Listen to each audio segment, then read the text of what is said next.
This band's evolution has taken them from deathcore to straight-up modern metal. Hi, I'm Rebecca Brayton, and welcome to WatchMojo.com, and today we're speaking with Job for a Cowboy.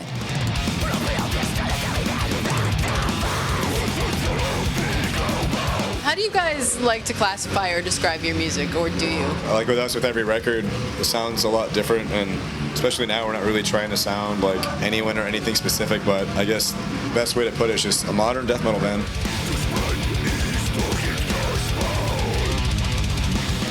What is your opinion of all the metal subgenres? I don't see anything wrong with it. Everything obviously needs to be categorized. Makes it easier for people to find the music that they're really into. I guess there's a lot of elitism involved with it, and just who cares? I mean, it's there, and I don't see any negative aspect of it. The music seems to progress significantly from album to album. Could you kind of tell us more about the evolution of the music? I think that as we've gained experience touring and traveling and playing with a lot of other bands, we kind of grew up as musicians and as people too. Just trying to kind of branch out and try new things now. So every album has kind of evolved quite a bit. We know what we're good at. We're just kind of expanding on it, I think.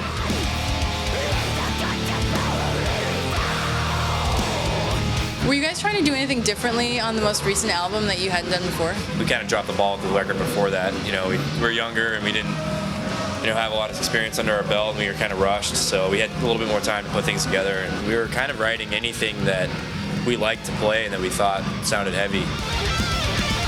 When you make a record, the record's going to be around longer than I'm going to be around, so we wanted to make sure that it was a record that we liked and we were proud of.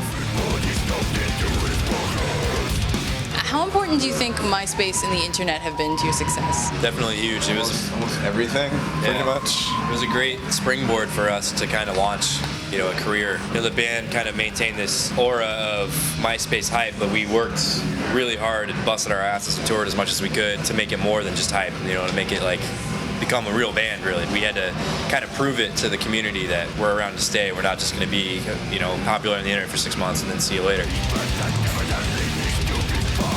When you're on a tour and the fans aren't necessarily there to see you, how have they been receiving you? I think we've been, for the most part, really, really lucky. It's been pretty rare if we ever have a negative response for the most part, but it happens.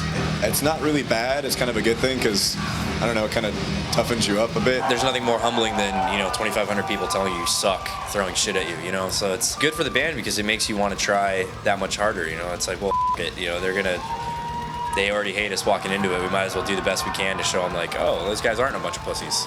Got to keep the cojones.